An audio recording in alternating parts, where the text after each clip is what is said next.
तरह तरह के विचारों से वो बन चुका होता है। मैं भी इसी रास्ते का एक मुसाफिर हूँ। मैंने भी जब कांशीराम जी को बचपन में, मैं बहुत छोटा रहा हूँ, तब सुनता रहता था उनकी रेडियो में शुरू से।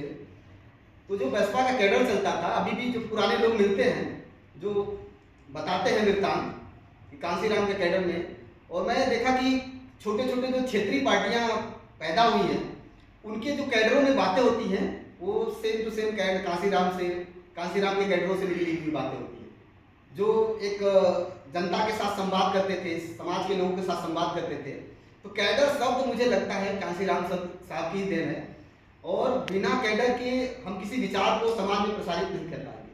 अगर राजनीति वास्तव में कुछ नया करना है और इस स्थापित विचारों को तोड़ना है तो हमें वापस कांशीराम जी के पास जाना ही पड़ेगा। ये हमें वो बल देता है जिसमें हम अपनी आत्मसम्मान, आत्मगरिमा के साथ, मैं जब काम करता हूँ समाज में, सोसाइटी में, तो मैं देखता हूँ कि अभी के जो लोग हैं, जो स्थापित राजनीति में लोग हैं, वो आपको थोड़ी बहुत मदद करेंगे, लेकिन जैसे ही नेतृत्व का सवाल होगा वो नेतृत्व आपके हाथ में नहीं रहना चाहिए।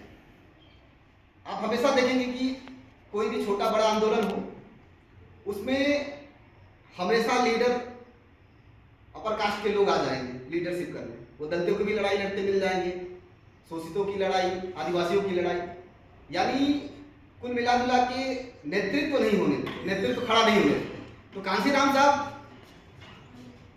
जो जेल में बंद लोग थे, उस समय के लोग थे जो बागी टाइप के लोग थे, उनकी जमानत करा रहे थे, और उनको ये नहीं कहते थे जो अभी लोगों को बताया जाता है कि डकैत थे या लुटेरे थे, वो उनको लोकतंत्र स्वतंत्रता सेनानी बोलते थे। वो समाज की पीड़ा को जानते थे। कोई भी बगावत करता है किसी व्यवस्था से तो निश्चित तौर पे उसके आत्मसम्मान को ठेस लगी होगी कहीं ना कहीं। एक लंबा लिस्ट मैं देख रहा था कि वो जो 84 के दौर में जब उनका ये GS4 बना और उन्होंने जो किताबें ली, उसमें फूलन देवी को कवर पेज पे रखते हैं, अपनी किताब पुस्तिका में कवर पेज पे उन्होंने फूलन देवी को दिया।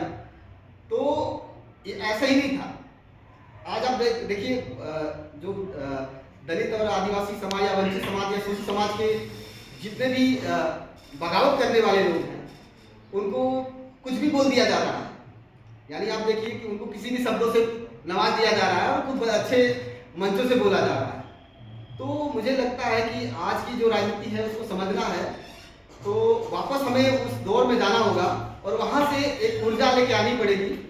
और ये जो पर्दा हमारे आपके सामने पेश कर दिया गया, बना दिया गया है, उस पर्दे को फाड़ देना पड़ेगा, क्योंकि इस समय की राजनीति ये कह रही है कि आपको आपकी आवाज़ में पहरा है, आप कोई प्रतिरोध नहीं कर सकते।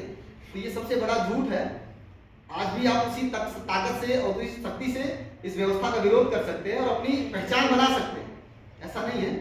लेकिन बस ये है कि अगर हम कांशीराम का नाम ले रहे हैं तो कांशीराम जैसी ईमानदारी भी होनी चाहिए और कांशीराम जैसा त्याग भी होना चाहिए, और किसी को नेता मानना पड़ेगा।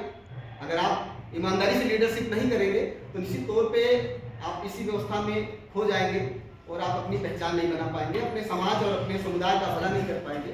तो मैं ऐसी जिंदा शख्सियत जो एक राजनीतिक परिवर्तन की एक बड़ी मिसाल कायम की, और आज जिनके विचारों पे पक्ष और विपक्ष दोनों चल रहा है, तो मुझे अच्छा लगेगा कि इस पर और बहस होनी चाहिए, बल्कि कांशीराम जी के मिशन को भी गांव-गांव तक दोबारा से ले जाना पड़ेगा और हम नौजवानों को ये काम करना ही पड़ेगा। यही एक रास्ता है।